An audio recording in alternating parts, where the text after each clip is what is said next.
Bom dia, horário que eu não costumo estar aqui em Bento, na verdade nesse horário eu costumo estar... Não, eu já estou acordado. Estou assistindo Fórmula 1, mais ou menos nesse horário aqui.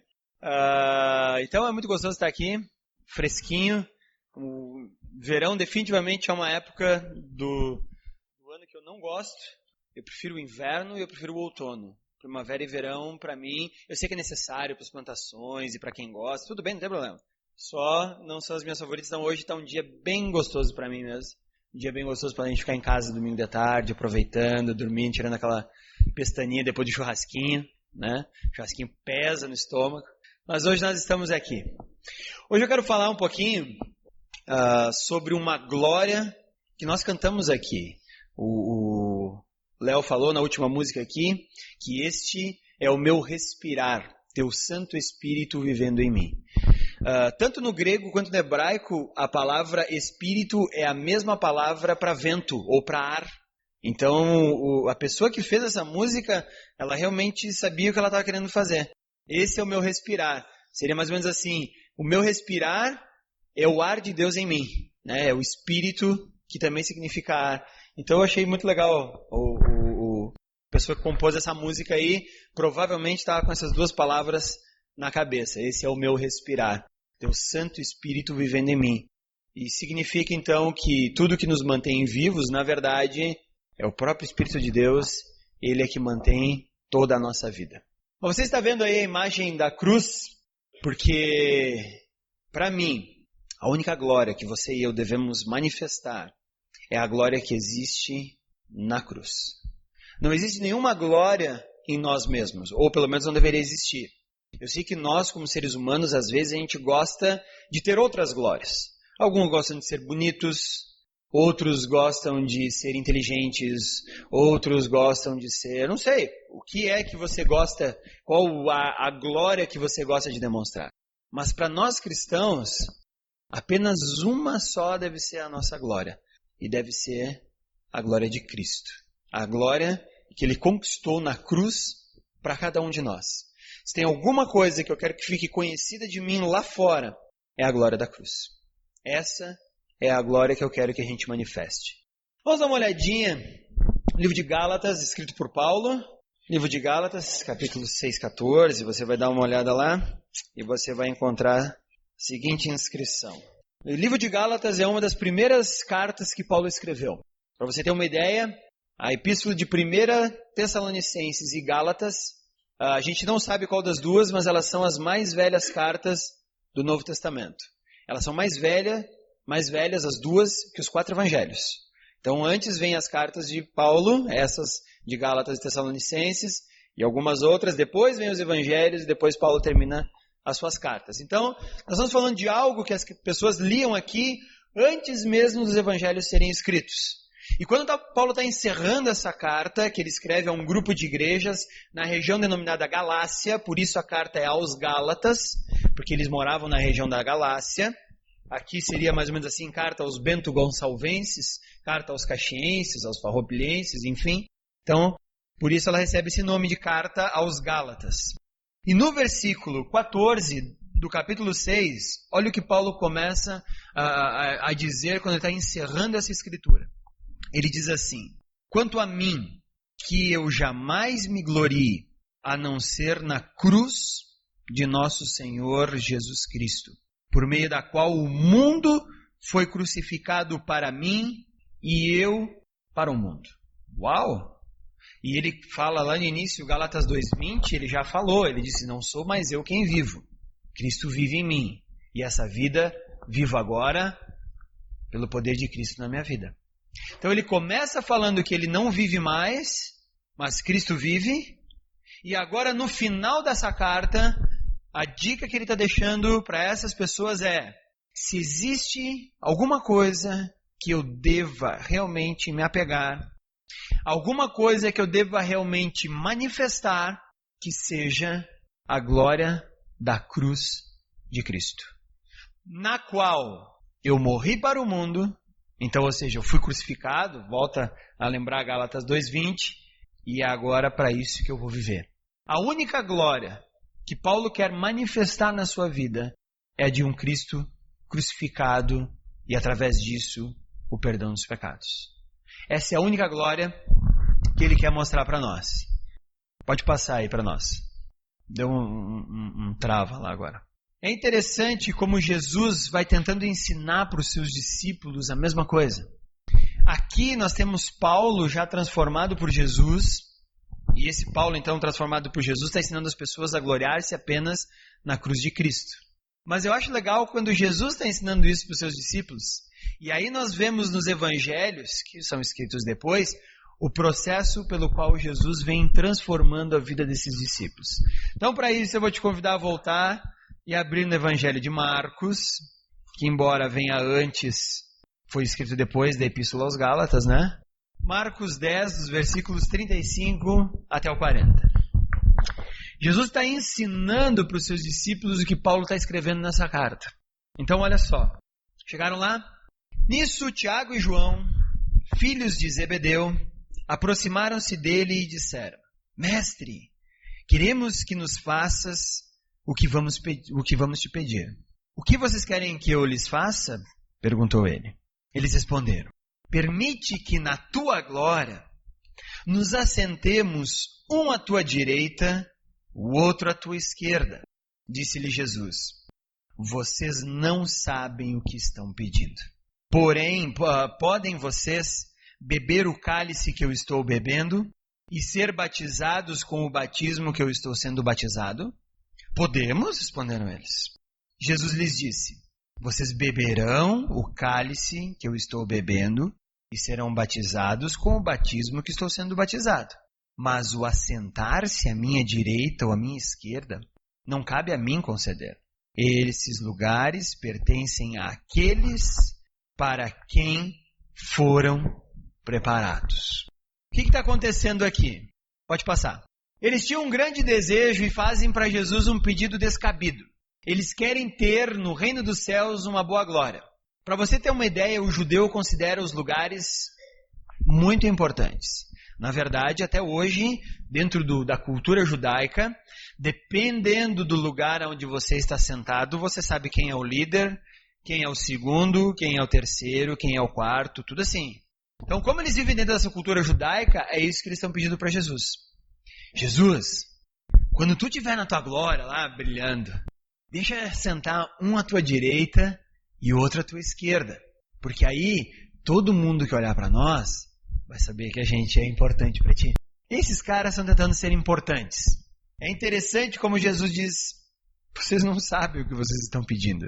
Vocês não fazem ideia da infantilidade do que vocês estão pedindo. Vocês não entenderam toda a complexidade do que é sentar à minha direita ou à minha esquerda. Eu não posso atender isso, porque esses lugares já estão reservados. Ou seja, alguém vai sentar à direita e à esquerda de Jesus. Provavelmente não vai ser nem João nem Tiago, pelo que Jesus disse aí. Senão ele podia ter dito: não, o lugar de vocês já está reservado. Ou seja, alguém vai sentar e não são esses dois. Mas esses lugares são reservados. Então, para o judeu, quando você tinha um jantar importante, eles faziam mesas em forma de U. Imagina aí, eu estou olhando para um U, tem uma parte aqui, uma parte aqui, uma parte aqui.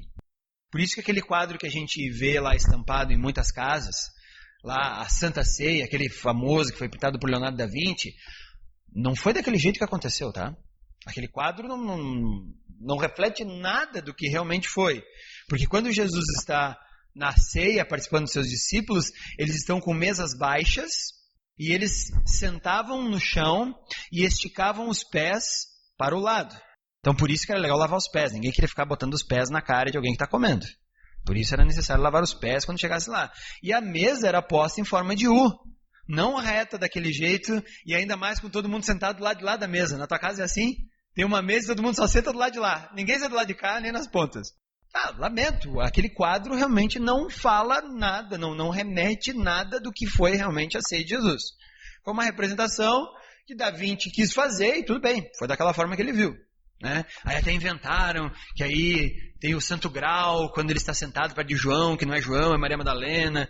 Você diz: nossa, o Dan Brown está usando um negócio que nem era aquele para dizer que Jesus estava escondendo alguma coisa. Voltando aqui, eles estão sentados em forma de U, e para o judeu, a parte direita da mesa é a parte mais importante. Quem ficava no centro da parte direita da mesa é a pessoa mais importante que está no recinto. Quem fica à direita e à esquerda dessa pessoa são então as pessoas de maior importância depois do principal. Ou seja, Jesus disse que ele vai entrar na sua glória e esses dois chegam lá e dizem aí, reserva 2 lugares bem bons para nós, só os melhores, tá, Jesus?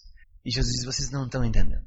Sabe por quê? No fundo, você e eu não somos diferentes de Tiago e João. Nós não somos diferentes. Nós vivemos uma vida buscando a nossa própria glória. Nós vivemos uma vida onde o nosso objetivo principal é nós sermos glorificados por alguém. Por isso nós buscamos tantos títulos, por isso que existem tantos problemas com bullying na escola. Porque eu não quero que ninguém ria de mim. Eu tenho uma glória a ser defendida. E aí se alguém ri da minha glória, não, eu fico magoado, traumatizado e sou afetado pro resto da vida. Não estou dizendo que vocês devem fazer bullying. Por favor, não façam isso. Mas o bullying significa eu acho que eu tenho alguma coisa e ninguém pode falar mal disso.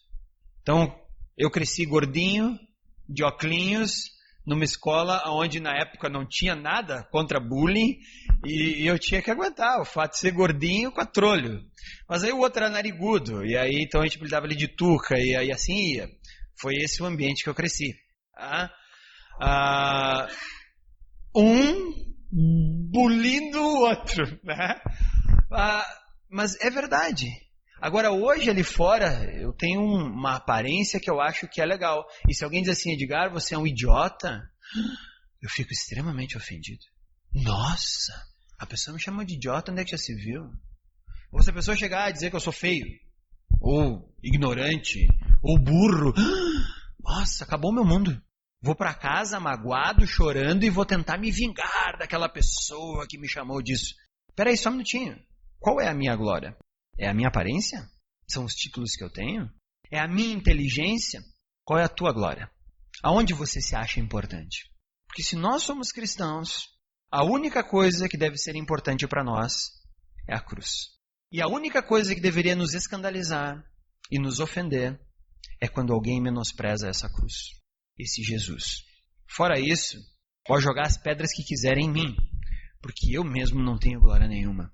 E que bom que eu não tenho glória nenhuma, porque assim eu rendo graças única e exclusivamente a Deus. Então Jesus diz para os seus discípulos que eles fazem um pedido descabido, mas Jesus diz que eles receberão glória quando eles forem comer e tomar do mesmo cálice que Cristo, e eles receberão glória quando eles forem batizados no mesmo batismo de Cristo.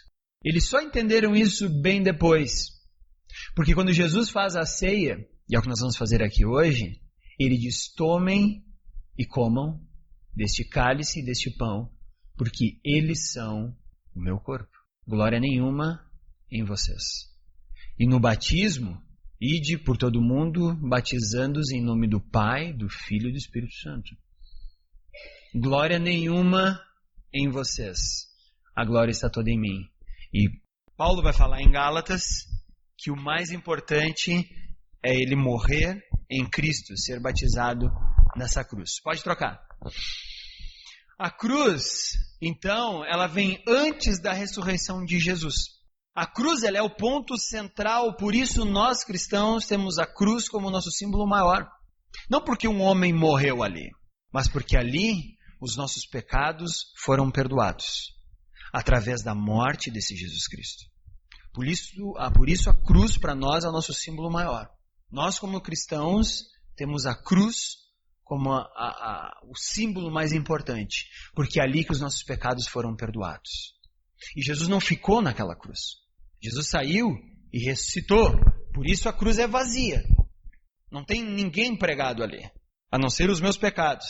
Porque esse Jesus então ressuscitou e no reino dos céus a morte antecipa a vida.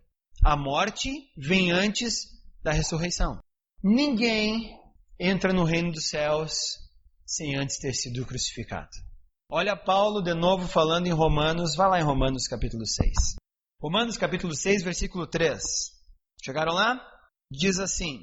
Paulo está conversando com os os cristãos de Roma, na sua carta, né, tentando entender, fazer com que eles entendam o cristianismo, e ele chega no capítulo 6, versículo 13, ele diz assim: ou vocês não sabem que todos nós que fomos batizados em Cristo Jesus, fomos batizados em sua morte?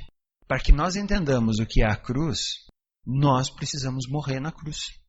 Deus só trabalha com pessoas que morreram na cruz, entregaram ali suas vidas. Por isso eu não tenho mais glória nenhuma no mundo. Aí eu posso dizer, quando eu morro na cruz, que a minha casa não é minha casa. Ela é algo que Deus me deu para eu morar, para receber meus amigos, que deve servir para a honra e glória dele. O meu carro não é mais meu carro. É mais uma ferramenta, um instrumento que Deus deu para eu ajudar pessoas ou para me ajudar no meu deslocamento, mas que deve servir para a honra e glória dele. Meu iPhone, não, nem tenho iPhone, mas quem tem tudo bem, tá? Não. Tudo o que Deus me dá, as minhas roupas, todas as coisas são dele. Porque eu já morri pro mundo. Se tem alguma coisa que eu gostaria de ouvir no meu velório, tem aquele sempre diz, ele está vivo. Não. O que eu gostaria de dizer é, agora ele deitou, mas ele já tinha morrido há muito tempo. Ele já tinha morrido desde a época em que ele conheceu Jesus. E a partir daquele momento era Jesus que vivia. Não sei quanto tempo meu corpo vai durar aqui, mas eu espero que seja Cristo vivendo nele. Agora, tudo o que eu faço deve ser para a honra e glória dele. O problema é que a gente entra num conflito pessoal. Eu até gostaria de honrar Jesus, mas eu quero ainda viver para mim a honra e minha glória. É mais ou menos assim, aquela pessoa que diz assim, não, quando eu me aposentar, eu vou servir a Deus. Exato. E se você não se aposentar, tu não está servindo, o que está acontecendo? Porque servir a Deus é a partir de agora, já, nesse momento, quando nós entendemos quem Cristo é, e aí nós já morremos na cruz, porque senão Deus não vai trabalhar comigo.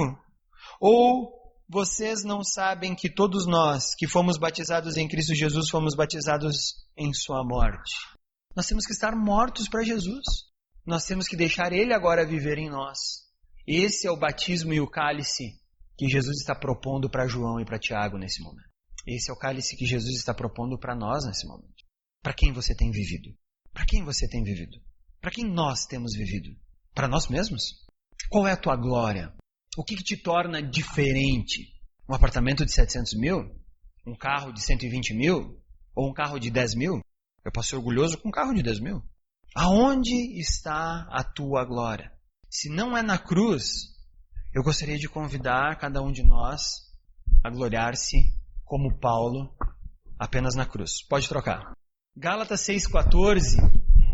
Quando um rapaz, já falecido agora, chamado Jörg Müller, esse Jörg Müller, olha o que ele escreveu num parágrafo dos seus escritos, baseado em Gálatas 6,14. Um dia morri para Jörg Müller, para suas opiniões e preferências, para os seus gostos e vontades. Morri para o mundo, sua aprovação ou sua censura. E desde então, tenho preocupado em apresentar-me aprovado apenas diante de Deus. Esse cara entendeu o que Paulo estava falando em Gálatas 6,14. Um dia eu morri para mim mesmo. Eu morri para tudo aquilo que o mundo valoriza. E eu passei a valorizar única e exclusivamente aquilo que Deus valoriza. E se tem alguém que eu quero receber a aprovação, é só a de Cristo. Se nós tivermos em Bento Gonçalves, em Caxias do Sul, 100 pessoas como esse cara, nós transformamos a cidade. E Jesus tem bastante pessoas convencidas. Muitas pessoas já se convenceram de que Jesus é bom, Jesus é legal. Mas eu acho que um número mínimo de pessoas se converteram. Porque conversão significa mudança total de vida. E uma vez, os irmãos Wesley disseram, me dê 100 homens fiéis e nós mudaremos o mundo. Nós ainda estamos esperando isso. O número de evangélicos do Brasil tem aumentado, não tem? Você concorda, né? Tem aumentou de 0, alguma coisa, em 20 anos nós já estamos em 23 ou 26% da população nacional. Pô, isso é um número considerável. O mais interessante é que à medida que os evangélicos sobem, não muda nada. A quantidade de crime continua a mesma no país, os assassinatos continuam o mesmo no país, os assaltos e os roubos continuam os mesmos, até aumentando. Nós temos no Congresso Nacional uma bancada evangélica, que é quase uma vergonha, mas nós temos lá uma bancada evangélica e eu acredito que alguns estejam tentando ser fiéis lá dentro. O índice de roubo e corrupção dentro da bancada evangélica não é diferente das outras bancadas. Você diria que esses homens são convertidos? Eu resisto em chamá-los de cristãos. É a bancada evangélica, ainda bem, porque não é a bancada cristã. Porque se eles fossem realmente convertidos, o nível de corrupção entre eles devia ser 0. O nível de preocupação social deles com o povo devia ser 100%. O compromisso deles nas votações e nas presenças devia ser 100%. Mas eles não têm diferença nenhuma para os outros. Estão entendendo o que eu quero dizer, como nós temos no Brasil muita gente convencida, mas pouca gente convertida? O evangelho hoje ele se tornou apenas algo que eu vou fazer para chegar lá e Jesus me dá o que eu quero. Ele não se tornou algo para eu chegar lá, morrer na cruz e agora passar a viver o que Cristo quer. E aí Jesus fala lá em Mateus, vocês são o sal da terra, vocês são a luz do mundo. Se nós não formos sal, se nós não formos luz, Jesus disse, é só ler lá, vocês não servem para nada, a não ser para ser jogados fora. É isso que Jesus disse, se o sal perder seu sabor, ele não serve para nada, a não ser para ser descartado. Eu acho que está na hora de nós levantarmos um povo realmente convertido. Um povo de pessoas que morreram realmente na cruz. Um bando de gente que quer viver Cristo em suas vidas. Essa é a proposta que Deus tem para nós. Ela é radical, sim, é muito radical. Ela é um tanto quanto maluca, sim, é maluca. Paulo vai falar em Coríntios. O que para os outros é loucura, para nós é a verdade. Então, no fundo, o meu vizinho não cristão tem que olhar para a minha vida e dizer, cara, tu é maluco. Não porque eu faço maluquice, porque eu saio pela minha casa pela janela ou alguma coisa assim. Mas porque os valores que eu vivo são extremamente diferentes dos valores dele. Porque se ele chegar com um carro 0 na garagem, super legal, eu vou lá cumprimentar ele e vou dizer, cara, que bom, que legal que tu conseguiu isso, hein? Parabéns. Fico muito feliz por isso. Lá em Caxias a média é o seguinte, o cara chegou com um carro de 80, eu vou lá comprar o de 81. E aí ele vai olhar e vai dizer, ah não, ano que vem eu compro um carro de 82. E assim vai, lá em Caxias é assim. Aí o cara pintou a casa, ah não, eu também pinto. Aí o vizinho olhou que os dois pintaram, ele faz uma textura. Aí o outro vai pintar o telhado de cor de rosa. Aí o outro, a moda agora é pintar o telhado. Lá em Caxias é uma competição. Agora, a partir do momento que eu olhar para o meu vizinho e dizer, cara, não estou competindo com você, que bom que você tem isso, ele vai olhar e vai dizer, ops, o que aconteceu? Eu tenho que escandalizar as pessoas. Eu digo, cara, por que tu anda sempre com esse carro velho? Cara, porque é o seguinte, e meu carro não é velho, tá? Mas por que tu anda sempre... Você vai achar que eu estou saindo uma bicicleta ali daqui a pouco. Não, meu carro não é velho, é um carro muito bom. Mas, porque, cara, eu não quero gastar mais do que isso em um carro. E Deus me dá a oportunidade de fazer um monte de outras coisas, ajudar um monte de outras pessoas com o dinheiro que eu estaria gastando num carro que fosse melhor. Por exemplo, mas por que tu faz isso? Cara, porque eu morri para esse mundo. Eu vivo agora para Jesus. Você pode fazer a mesma coisa. Mas eu tenho que vender meu carro? Não precisa vender teu carro. Fica tranquilo. Mas você vem para Jesus. Nós precisamos ser pessoas convertidas. Nós precisamos fazer um giro de 180 graus na nossa vida. Algumas pessoas dizem, vou fazer um giro de 360. Se fizer 360, tu voltou para onde estava. Então faça só de 180. Tá? Isso é conversão. Isso é mudar o caminho. Nós vamos agora participar da ceia. E esse mesmo Paulo, lá em 1 Coríntios capítulo 11, ele dá umas dicas acerca da ceia. No versículo 23 de 1 Coríntios capítulo 11. Diz assim, pois recebi do Senhor o que também lhes entreguei. Que o Senhor Jesus, na noite que foi traído, tomou o pão e, tendo dado graças, partiu e disse, isto é o meu corpo que é dado em favor de vocês. Façam isso em memória de mim. Da mesma forma, depois da ceia, ele tomou o cálice e disse, este cálice é a nova aliança no meu sangue. façam isso sempre que beberem em memória de mim. Agora vem a dica. Porque sempre que comerem deste pão e beberem deste cálice, vocês anunciam a morte do Senhor até que Ele venha. E de certa forma, nós também participamos da mesma morte de Cristo, reconhecendo que a partir de agora é Ele quem vai governar nossa vida e nossos valores.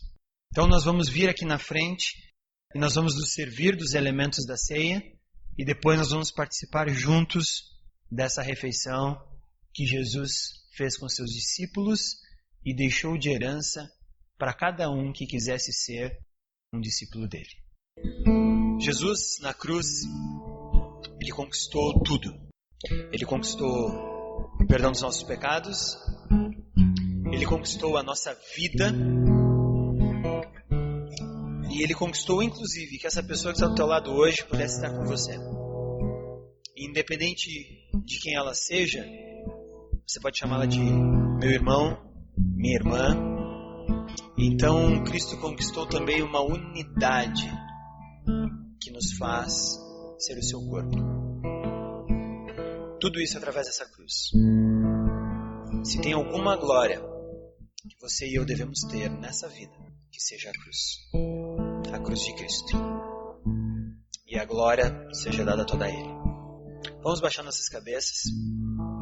Senhor Jesus, nós agradecemos a Ti, Pai. Agradecemos porque Tu és o Senhor Deus Todo-Poderoso e ainda assim se fez pequeno e entregou-se na cruz, Pai. E Deus, Tu conquistaste aquilo que para nós era impossível, mas Tu fez.